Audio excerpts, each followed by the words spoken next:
Thank you mga kaibon, maraming salamat po. Welcome back sa YouTube channel natin. Kumusta po kayong lahat? For today's video mga kaibon, ipapakita ko po sa inyo kung paano ko po ginugupitan yung mga puwetan ng mga gagawin nating breeder. Meron tayo kasing past video. Doon sa naging past video natin mga kaibon, meron tayong kaibon na nag-comment sa akin doon. Ang sabi niya sa akin mga kaibon, ipakita ko raw daw po sa inyo kung paano ko po ginugupitan ang mga puwetan ng mga gagawin ko pong breeder. Mga kaibon, itong paggupit dito sa mga puwetan ng mga gagawin nating breeder, isa po ito sa paraan para po maging fertile yung mga magiging itlog po nila, lalong lalo na po doon sa mga basal na ginagamit natin mga kaibon. Magbibigay din tayo ng paalala mga kaibon. Ito pong ginagawa kong paggupit, pwede nyo po itong gayahin or pwede naman pong hindi. Ito pong paggupit sa puwetan ng mga gagawin nating breeder, isang paraan lang ito para maging fertile yung mga itlog po nila. At mga kaibon, doon sa mga breeder natin na halos hindi nakakapag-fertile ng mga itlog, at doon naman mga kaibon sa mga breeder natin na nagkakaroon ng 5 na itlog, laging 2 ang merong laman. So pwede nyo pong gawin ang ginagawa ko na pag-trim or paggupit sa puwetan ng mga alaga nating breeder kung nakakaranas po kayo ng ganon sa mga breeder po ninyo.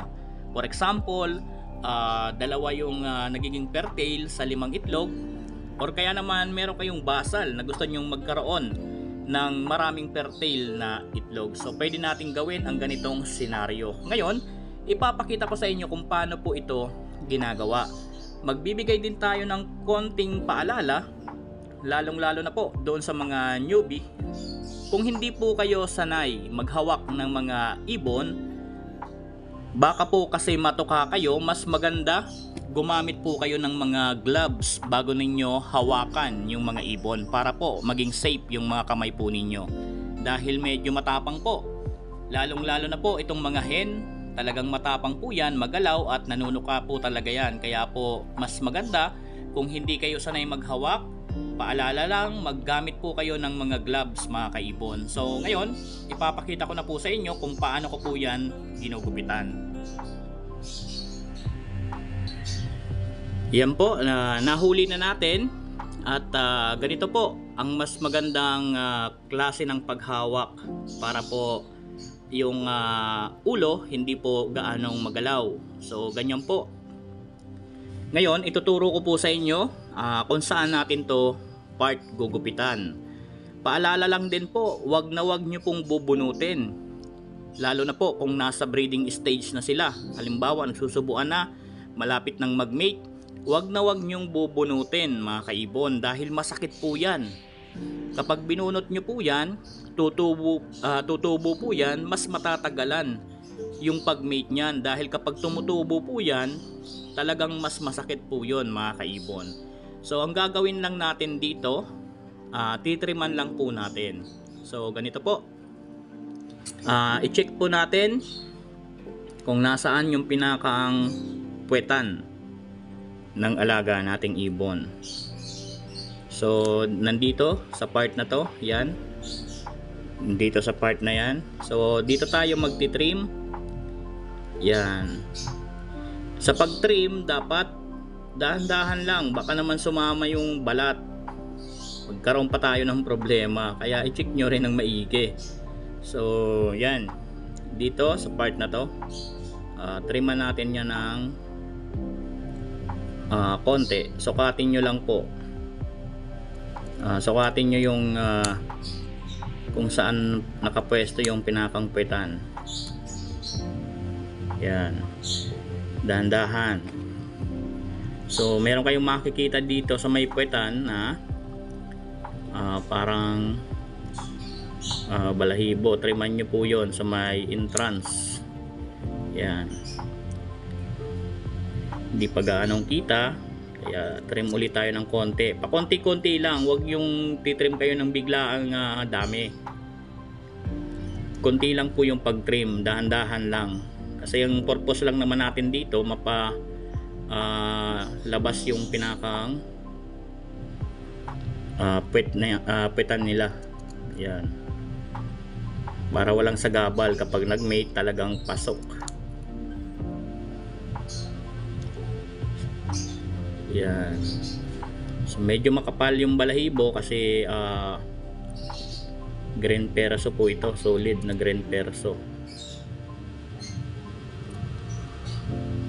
So yan, dandahan lang yung pag-trim para matansya natin, wag naman makalbo. So check natin, medyo makapal pa ng konti.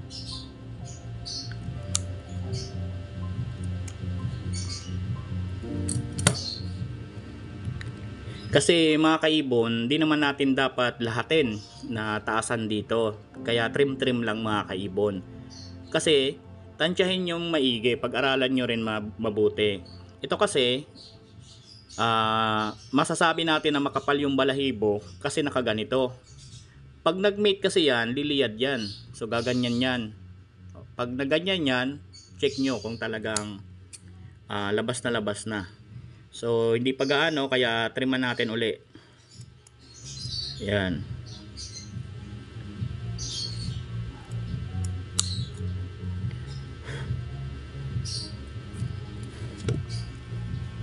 Triman natin dito sa may part na kung saan. So dandahan lang, and then i-check natin. Yun, medyo nasa taas lang ng konti. Ngayon trim tayo ulit ng konti lang. Yan. So ganyan na yan magiging itsura nya mga kaibon. Kasi dito yung pinakang butas, sorry, di ganong nakita. Dito yung pinakang butas nya. Yan, ito yung pinakang butas nya. Ngayon pag nakaganito, hindi mahahalata mga kaibon. Kasi nakaano yung yung buntot niya nakataas. Ngayon tansyahin natin, igano natin, kasi pag nag-mate yan, gaganyan naman yan. So yan na, kitang-kita. So halos wala namang gaanong sagabal, pero triman ko ng konti yung pinakang butas.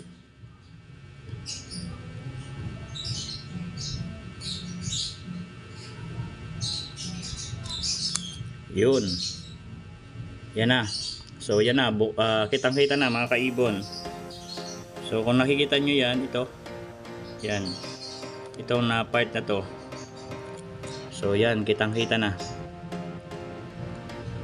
Tanggalan pa natin konti lang para mas lalong kita. Yan. Yan na. So yun mga kaibon. Yan. Labas na labas na. Yan. So kapag nag-mate yan, gaganon. Tataas. So yan. Kitang-kita na yung pinakang butas. Kaya okay na po yan. Ganyan lang po. Ganyan lang ka simple ang pag-trim ng pinakang puwetan ng mga gagawin nating breeder. Yung balahibo kasi niyan, kapag nag-mate na yan, bubuka yan mga kaibon. So bubuka yan, talagang labas na labas po yan. Yung sakak naman, talagang pasok na pasok po dahil po malinis na po yung entrance.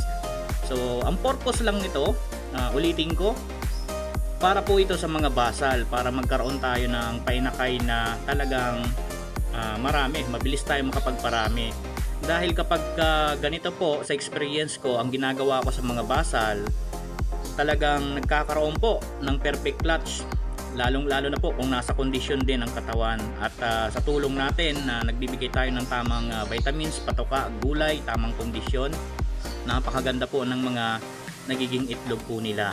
Sa mga breeder naman na nag-iitlog ng 5, pero halos ang nagiging fertile 2, kung hindi naman sila nabubulabog, okay naman sila sa mating nila.